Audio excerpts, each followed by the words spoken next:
don't wander far. We need to talk. Please, be welcome.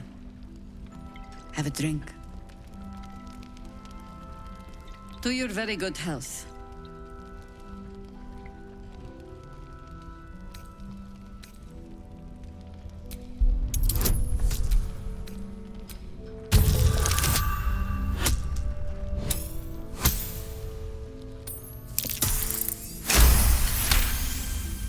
She is anxious for you to drink the wine first, and it's an anxiety you recognize. Not every knave prefers a blade in the ribs or arrow in the back. Some prefer poison.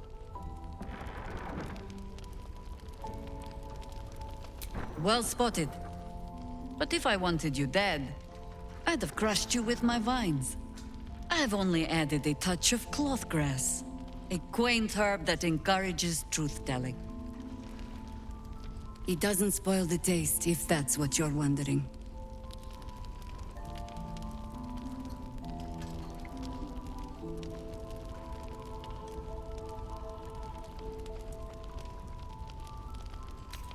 No, but it does leave the subject paralyzed. Whatever comes after, I would have you standing on your own 2 feet. Bottoms up.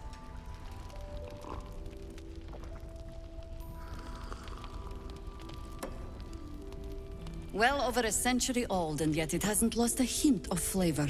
Still not quite so sure about you, though. People tend to lose more than just flavor when illithids get their hands on them. I speak from experience. There's an air about you. Something alien. Answer me true and do not lie. The parasite is changing you, isn't it?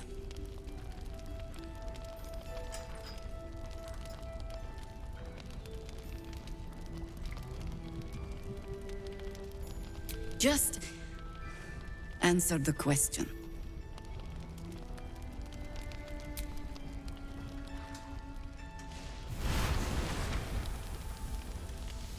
Look around you. Good men, good women. Stranded here, 2 feet in the grave. If we're to survive, I have no choice but to trust you. Can I? Good. Because I'll cross your heart myself if you break it. I have every reason to be cautious. I've traced people like you. People with parasites in their brains. All the way here from Baldur's Gate. The cult of the Absolute is spreading through the city. Quietly, quickly, and with unsettling deliberation. We tracked them to this ancient village, only to be faced with a man we killed and buried over a century ago. Believe me, he was well and truly dead. I locked his corpse in the Thorm mausoleum myself. He was a Sharan once. Took to building an army of dark justiciars beneath this very village. Alongside the local druids, we made it our business to see him deposed, dead and buried.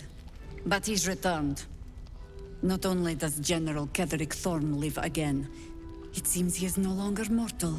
He has become, in fact, invincible. We met him on the road here, commanding an army of the Absolute, intent on destroying Baldur's Gate. I put an arrow through his eye myself, only to watch him pluck it out like a splinter. He healed right in front of me and chased us into the shadows. Things looked hopeless.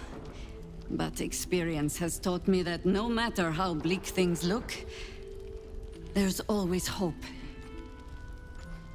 You are that hope.